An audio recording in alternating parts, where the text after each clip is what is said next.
Ladies and gentlemen, success doesn't begin when the alarm clock rings, or when you open your emails, or even when you step into the office. No, success begins long before all of that. The truth is, you win the day before it even starts. You see, the secret is not in the chaos of the day, but in the quiet of the morning. Those early decisions, those small disciplines, those simple rituals. That's where the day is shaped, and that's where the future is formed. Success is never an accident. It's always designed, always constructed, always laid out ahead of time. The day is no different. Too many people wake up and hope the day will somehow go their way, as if fortune will just drop the right circumstances in their lap. But hoping is not a strategy. If you want to win the day, you've got to win it before it even starts. You've got to plan it, structure it, and decide the outcome long before the world has a chance to interfere. Think about the farmer. He doesn't stumble into a harvest by chance. He doesn't wake up one morning, look out at his field and say, well, I hope corn showed up this season. No. Long before the harvest, he tilled the ground, planted the seeds, watered, pulled the weeds, and protected his field. The harvest is never a surprise to him. It's the result of what he already planned. And that's how your day works. You don't stumble into productivity or growth or success.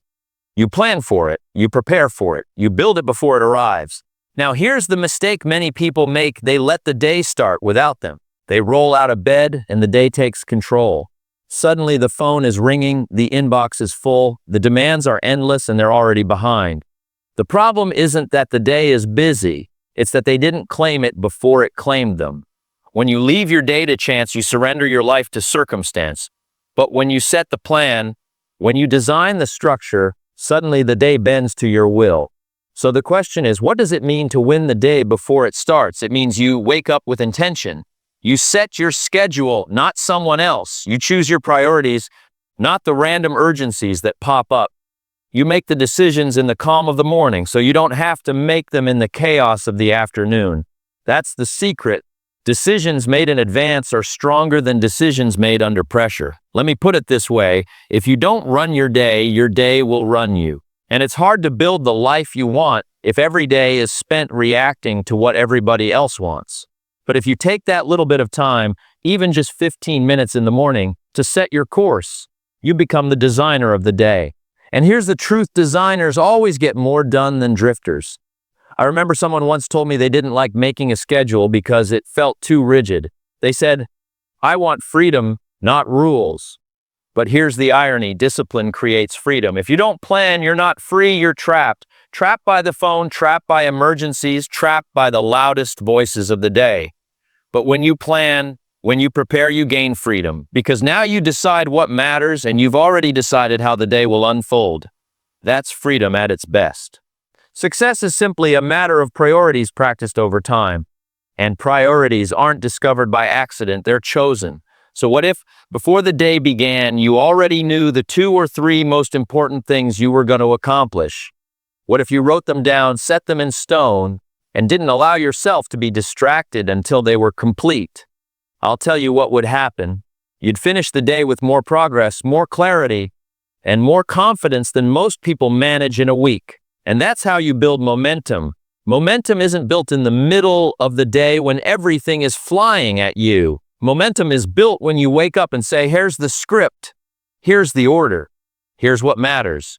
Now the world can try to throw you off course, but you're anchored, you're solid.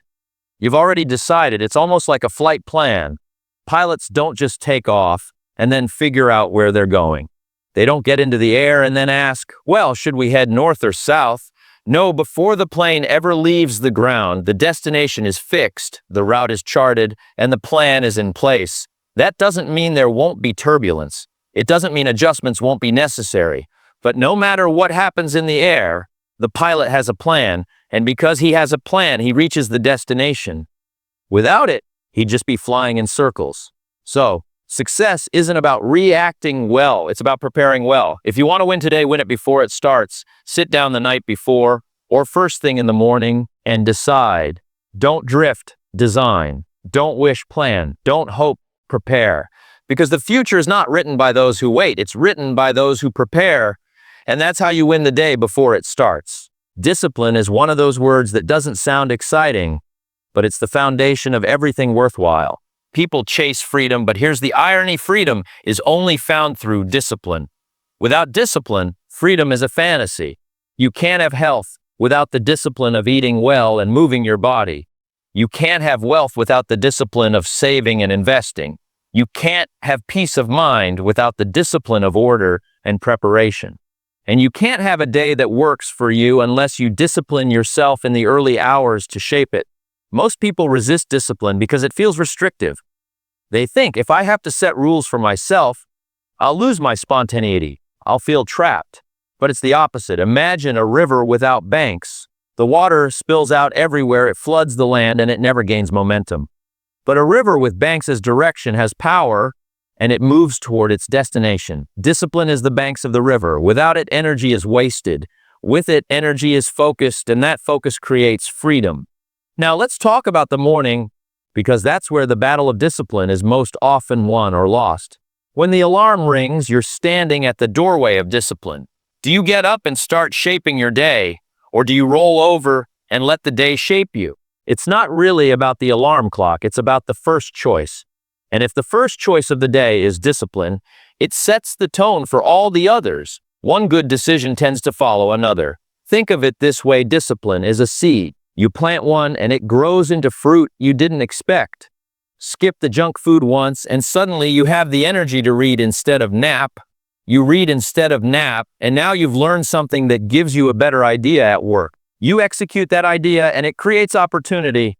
One small discipline multiplies itself into blessings. But the opposite is also true. Neglect one small discipline and it cascades downward. Snooze the alarm and you start late. Start late and you skip breakfast. Skip breakfast and you lose focus, and the whole day slips away. That's why winning the day requires discipline, not just once in a while, but daily. And here's the beauty of it: you don't need to be perfect. You don't need to be the most disciplined person on earth. You just need a few consistent disciplines that become habits. Habits are disciplines on autopilot. Once they're in place, they don't feel like effort anymore. They feel like rhythm. And rhythm creates consistency, and consistency creates results. The tragedy is when people think discipline is punishment. It isn't punishment, it's preparation. Discipline is simply choosing what matters most over what matters now. And when you choose what matters most often enough, eventually you create a life that feels free, abundant, and meaningful. But you never get there by accident. You get there by practice. Let me give you a simple picture. Imagine two men. One says, "I'll do what I feel like doing." The other says, "I'll do what I know I should do." For a day, you won't see much difference. For a week, maybe still not. But give it a year, one man is tired, frustrated, and stuck. The other man is healthier, wealthier, and more confident. Same opportunities, same hours in the day, but one used discipline as his ally, while the other treated it like an enemy. The results speak for themselves. Discipline is also contagious. When you discipline yourself, you inspire others, your children, your friends, your coworkers. They see your consistency and it plants a seed. People may not listen to what you say, but they can't ignore what you practice. And the quiet testimony of your discipline may be the spark someone else needs to change their life. So here's the challenge: don't wait for motivation. Motivation is fleeting. Discipline doesn't need to feel good, it just needs to be done. You don't brush your teeth because you're excited about toothpaste. You do it because it's a discipline that preserves health. The same is true for writing down your goals, for reading instead of scrolling, for planning instead of drifting. At first, it feels small, maybe even boring. But given enough time, those little disciplines shape a destiny. And that's why discipline creates freedom. Without it, you live at the mercy of moods, distractions, and outside forces. With it, you live with purpose, direction, and results. That's the difference, and that's how discipline wins the day before it starts. The battle is always won in the mind before it's won in the world. Every action you take, every habit you form, every result you get, it all begins in thought. If your thoughts are scattered, your results will be scattered. If your thoughts are disciplined, your results will be disciplined. That's why winning the day starts by winning your mind. Most people underestimate the power of their thinking. They believe life happens to them when in reality, life responds to them. What you allow to dominate your thinking will eventually shape your behavior. Think defeat, and defeat comes looking for you. Think opportunity, and suddenly you see possibilities that were there all along. It's not magic, it's focus. The mind is a magnet, and it draws in whatever it constantly dwells upon. Consider the athlete before the competition. Long before the race begins, he's already run it in his mind. He's visualized the start, the pace, the finish. By the time he steps onto the track, he's already seen himself cross the line. That's not just imagination, that's preparation. The race is won first in thought and then in action. The same is true for you and your day. If you wake up already defeated, already overwhelmed, already convinced that the day will be hard, it probably will be. But if you start with thoughts of discipline, clarity, and possibility, you've given yourself an advantage before you even begin. Now you might say, but I can't control every thought. That's true. Thoughts come and go. But you can control which ones you entertain. It's like birds flying over your head. You can't stop them from flying by, but you can stop them from building a nest in your hair. The same is true with thoughts. You choose which ones to welcome and which ones to reject. If you welcome the right ones, they'll shape your actions, and your actions will shape your destiny. The mind has a remarkable way of justifying whatever you decide to focus on. If you focus on problems, it will supply you with more problems. If you focus on solutions, it will find creative ways to solve them. That's why it's dangerous to let your mind wander without direction. A wandering mind often leads to doubt, fear, and distraction. But a focused mind creates clarity, and clarity creates results. Here's the discipline: start your day by directing your mind, not letting your mind direct you. Read something positive. Write down what you're grateful for. Review your goals. Picture yourself handling the day with strength and calm. These aren't just feel-good exercises, they're training for your mind. Because once your mind is strong, the day cannot break you. Think about the difference between reacting and responding. A reactive mind is weak. It waits for the world to tell it how to feel. If something good happens, it feels good. If something bad happens, it feels bad. That's a dangerous way to live because you're at the mercy of circumstance. But a responsive mind is strong. It decides in advance how to think, how to feel, how to act. So even when challenges come, it doesn't collapse, it adjusts. That strength comes from preparing your thoughts before the day begins. Let me give you a picture. Imagine two builders. One starts building a house without a blueprint. He lays bricks, nails boards, and hopes it turns out right. The other spends time designing. He sees the finished house in his mind first, then follows the plan. Whose house will be stronger? Whose house will last? It's obvious. The one who saw it clearly before he began. That's how your life works. Build it in your mind first, then live it in your actions. And here's the truth: no one drifts into success. You don't stumble into a meaningful life by accident. You create it twice, first in your thoughts and then in your actions. Neglect the first and the second never follows. But guide your thoughts, discipline your thoughts, and you've already done the hardest part. That's why the greatest victory you can win each morning is not over the world, but over yourself. Not over the schedule, but over your thinking. Because once the mind is won, the day is already yours. And that's how you win in your thoughts before you win in your actions. The way you begin sets the tone for the way you end. That's the power of rituals. A ritual isn't just a routine, it's a signal to your mind and body that says, this is who I am, and this is how I show up. The smallest morning habit can ripple through the entire day, for better or worse. That's why rituals matter, because they don't just shape moments, they shape momentum. Think about it.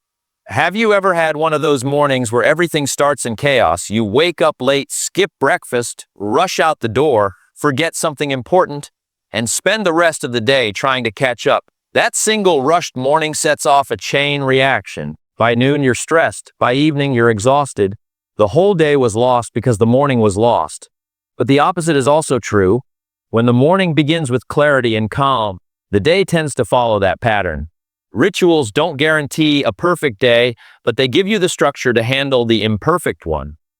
Now, the good news is that rituals don't need to be complicated. In fact, they shouldn't be. A ritual is most powerful when it's simple and repeatable.